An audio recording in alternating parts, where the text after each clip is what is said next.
ఓం అస్మత్గురుభ్యో నమః. నేటి మంచి మాటలో చిన్న వయసులోనే పిల్లలకు ఏ వస్తువైనా ఒకరికి ఇవ్వడంలో ఉన్న ఆనందం గురించి తెలియచేయాలి. అది ఎలాగో ఈ కథ ద్వారా తెలుసుకుందామా? ఒక సాధువు బాల్యంలో ఉన్న తన ముగ్గురు శిష్యులతో కలిసి పక్క గ్రామంలో ఆధ్యాత్మిక ప్రవచనం చేయడానికి వెళుతూ పొలాల గుండా ప్రయాణిస్తున్నారు. దారికి ప్రక్కగా ఒక రైతు తన పాదరక్షలు అక్కడ వదిలి పొలంలో పనిచేసుకుంటూ వారికి కనిపించాడు. వెంటనే సాధువు వెంట ఉన్న బాలురు బాల్యచేష్టగా, స్వామి, మనం ఆ రైతు చెప్పుల జత తీసి పక్కన పొదలలో పెట్టి దానికోసం అతను కంగారుగా వెతుకుతుంటే ఆ వేడుక చూద్దామా? కొద్దిసేపు అయిన తర్వాత మనమే ఆ చెప్పులను అతనికి చూపిద్దాం, మనకు అతను కృతజ్ఞతలు చెబుతాడు అంటూ తమ గురువుగారి అంగీకారం కోసం అడిగారు. అది విన్న వెంటనే సాధువు చెవులు మూసుకొని మనసులో, వీరికి ఈ విపరీత బుద్ధి కలగడానికి కారణం ఏమై ఉంటుంది? దీన్ని వీరి మనసులలో నుండి మొగ్గలోనే తుంచివేయాలి అని భావించి, బాలకులారా, మీరు అనుకున్న ఆట నాకు బాగా నచ్చింది. అయితే చిన్న మార్పు చేద్దాం. మీరు అనుకున్నట్లు ఆ పాదరక్షలు పొదలలో దాచే బదులు మన వద్ద ఉన్న ధనాన్ని రహస్యంగా ఆ పాదరక్షల్లో దూచి ఉంచుదాం. చూద్దాం ఆ రైతు ఏం చేస్తాడో. సరేనా?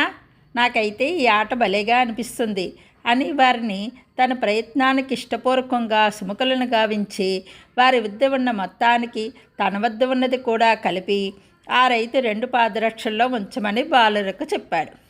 బాలురు కూడా ఉత్సాహంగా గురువుగారు చెప్పిన పని చేసి పక్కనున్న పొదలలో రైతుల కోసం చూస్తూ నిలబడ్డారు. కొద్దిసేపటికి రైతు పొలంలో నుంచి బయటకు వచ్చి తన కుడి పాదరక్షలో యథాలాపంగా కాలు దూచుతుంటే వెళ్ళడం లేదు. ఏమైందో అని చూడగా దానిలో కొంత ధనం కనిపించింది. రైతు ఆశ్చర్యపోయి దానిని బయటకు తీసి ఈ ధనాన్ని ఎవరైనా పోగొట్టుకున్నారేమో అని ఆ చుట్టుపక్కల ఆతృతగా చూశాడు, వారికి అప్పచెప్పుదామని. అయితే అక్కడ ఎవరూ కనపడకపోవడంతో తన 2వ పాదరక్షలో కాలు పెట్టగా అందులో కూడా ధనం కనపడింది. దానిని కూడా తీసుకొని చేతిలో పట్టుకొని కళ్ళ వెంట ఆనంద బాష్పాలు రారుస్తూ ఆకాశం వైపు చూసి, ఓ భగవాన్, నీవెంత దయామయుడువు! నా భార్యకి మందులు కొనడానికి, ఆకలితో ఉన్న నా పిల్లలకి ఈ పూట తిండి పెట్టడానికి ధనం పంపించావా? నీకు శతకోటి వందనాలు అని మాటిమాటికి ఆకాశం వంక చూస్తూ ఆ ధనాన్ని తడుముకొని చూసుకుంటూ అక్కడి నుండి వెళ్ళిపోయాడు. అప్పుడు ఆ సాధువు, బాలకులారా, ఇప్పుడు మనం ఆడుకున్న ఆట బాగుందా? మీరు చెప్పినట్లు పాదరక్షలు పొదలలో దాచిపెట్టే ఆట బాగుండేదా? చెప్పండి అని వారి తలలను నిమురుతూ ప్రేమగా అడిగాడు. వారు ముగ్గురు ముక్తకంఠంతో, స్వామి, ఆ రైతు కళ్ళలో చూసిన ఆనందమే మాకు బాగుంది. చెప్పులు కనబడకపోతే పడే బాధ కంటే ధనం దొరికిన సంతోషమే గొప్పది కదా. ఆ రైతు కళ్ళల్లో ఆనందం చూసి మాకు కూడా కళ్ళల్లో నీళ్లు తిరిగాయి. ఏ వస్తువైనా ఒకరికి ఇవ్వడంలో ఉండే ఆనందం ఇంత చిన్న వయసులోనే మాకు మీరు నేర్పినందుకు మీకు మా పాదాభివందనం అని ముగ్గురు శిష్యులు సాధువు కాళ్లకు నమస్కరించారు.